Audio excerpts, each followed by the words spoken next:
Thomas est une petite locomotive qui vit dans une grande gare de l'île de Sodor. C'est une petite locomotive insolente avec 6 petites roues, une petite cheminée, une petite chaudière et une petite coupole bien dodue.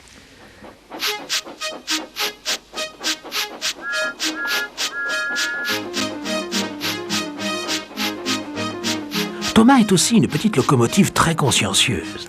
Il emmène les wagons vers les grosses locomotives qui s'apprêtent à partir pour de longs voyages. Et lorsque les trains arrivent, il emmène les wagons vides pour que les grosses locomotives puissent aller se reposer. Thomas pense qu'aucune locomotive ne travaille aussi dur que lui. Il adore les taquiner, même Gordon, la locomotive la plus grande et la plus fière de toutes. Thomas aime beaucoup l'interpeller en sifflant bruyamment. « Debout, feignant! Pourquoi est-ce que tu ne travailles pas aussi dur que moi ?»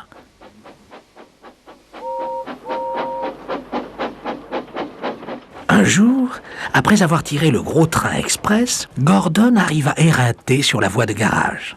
Il était sur le point de s'endormir lorsqu'il perçut le pas insolent de Thomas. « Debout, feignant! Travaille un peu, ça te changera. Je parie que tu n'es pas capable de m'attraper. » Et il repartit en riant.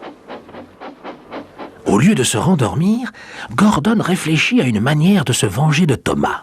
Un matin, Thomas avait beaucoup de mal à se réveiller. Ni son mécanicien ni son chauffeur ne parvenaient à le faire démarrer. Son feu s'était éteint et il n'y avait pas assez de vapeur. C'était presque l'heure du train express. Les passagers attendaient, mais les wagons n'étaient pas prêts. Enfin, Thomas se mit en route. « Oh là là là !» dit-il en bâillant.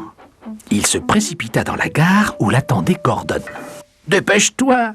lui dit Gordon. « Dépêche-toi toi-même !» lui répondit Thomas. Antoine mit son petit plan à exécution.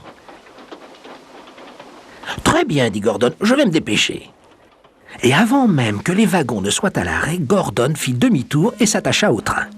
« Vite, en voiture !» siffla-t-il. Thomas avait l'habitude de pousser à l'arrière des gros trains afin de les aider à démarrer.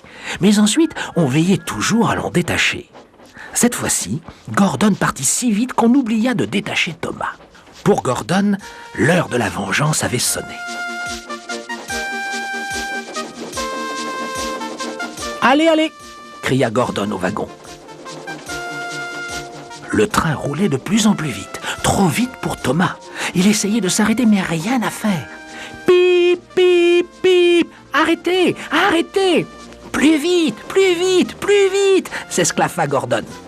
Impossible de t'enfuir! Impossible de t'enfuir! Dirent les wagons en riant. Il était essoufflé et ses roues lui faisaient mal, mais il devait continuer.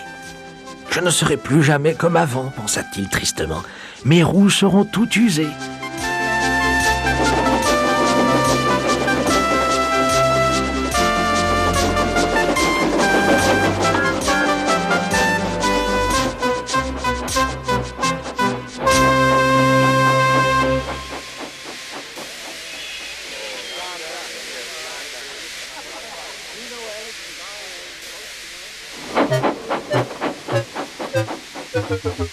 Dirigea ensuite vers une plaque tournante en pensant que tous devaient se moquer de lui et repartit sur une voie de garage.